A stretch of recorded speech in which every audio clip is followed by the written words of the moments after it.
இன்றைய வேதவசனம் யோவான் 15:14. நான் உங்களுக்கு கற்பிக்கிற யாவையும் நீங்கள் செய்வீர்களானால் என் சிநேகிதராய் இருப்பீர்கள். ஆமேன்.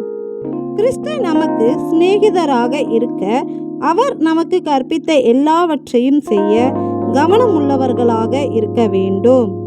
அன்றியும் நான் உங்களை சிநேகிதர் என்றேன், ஏனெனில் என் பிதாவினிடத்தில் நான் கேள்விப்பட்ட எல்லாவற்றையும் உங்களுக்கு அறிவித்தேன் என்கிறபடி நம் கிறிஸ்து நமக்கு சிநேகிதராக இருந்தால் நம்மை கொண்டு நடத்தப்படும் தேவனுடைய திட்டத்தை அறிந்து கொள்ளலாம்.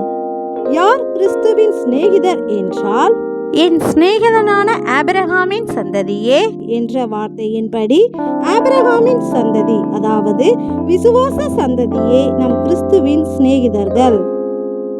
அப்படியே நாமும் தேவனிடத்தில் விசுவாசம் உள்ளவர்களாக இருந்தால் தேவனுக்கு சிநேகிதர்களாக இருப்போம்.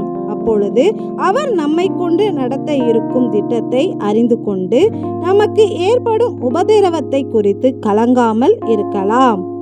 எனவேதான் வேதம் சொல்லுகிறது, விசுவாசிக்கிறவன் பதறான் என்று.